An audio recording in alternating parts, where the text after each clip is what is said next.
Tout de suite, Charline, Mediapart vient de révéler un scandale, mais alors un vraiment gros scandale.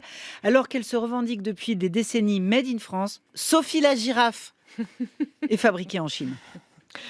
Si des enfants nous écoutent, Oui. éloignez-vous du poste. Sophie la girafe est visée par une enquête Mediapart. Et vous savez comment ça va finir? Il va y avoir procès. Sophie la girafe va finir en tôle où elle écrira un livre. Et puis il y aura procès en appel. Elle se fera charger par son ancien collaborateur, son nom Claude Guéant à elle, c'est Monsieur Patate.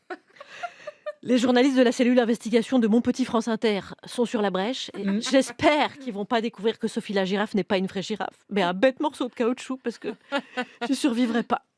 Voilà, moi la seule chose qui me console, La c'est de me dire. cellule investigation de mon petit Ben oui, France. il faut la créer. La seule chose qui me console, c'est de me dire que quelque part dans les bureaux de la répression des fraudes, il y a un dossier avec marqué dessus Sophie la girafe. Ah oui. Et ça peut me faire la journée. Alors évidemment, Mediapart n'a pas révélé ses sources. Moi, je pense que c'est Petit Ours Brun qui a tout balancé. Alors il se trouve que j'ai une Sophie la girafe à la main. Aïe. Regardez-la en vidéo, Eh Charline ouais. Van Bah, Honecker donc on sur va- France Inter. J'ai failli arriver déguisée, mais je fais plus sobre.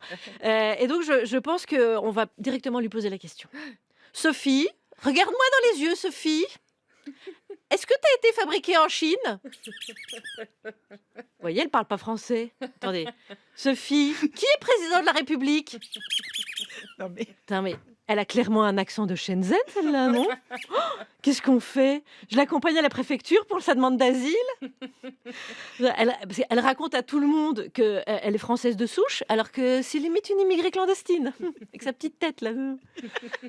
C'est emmerdant pour les cadeaux de naissance, quand même. Oh, quelle bonne idée, une Sophie la girafe! Non, non, non, celle-là, c'est Yangtze la girafe. T'as pas suivi l'actu ou quoi?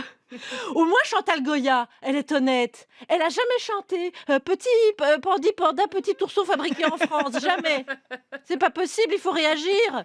La France doit contre-attaquer en implantant une usine de la boubou dans le Loir-et-Cher.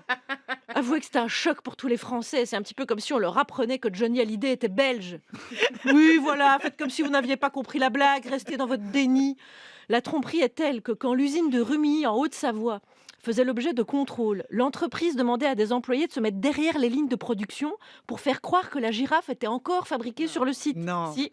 Même la Corée du Nord essaye de faire plus crédible quand elle fume ses magasins remplis de monde. Et chez le fabricant, ils sont tellement à fond sur le jouet que même leurs employés sont des figurines. Et demain, on va apprendre que c'est pas la marmotte qui met le chocolat dans le papier à lui, mais des ouvriers d'un fabricant de chocolat. N'empêche qu'elles doivent être quand même contentes, toutes ces girafes, de quitter le régime autoritaire de Xi Jinping. Attends, qu'est-ce que tu dis, Sophie? Attends, je suis en train de jouer en direct. Oui, avec je Sophie sais, la girafe. je te Et je suis regarde. payée- et je suis payée pour ça. Après un débat sur l'audiovisuel public. ça.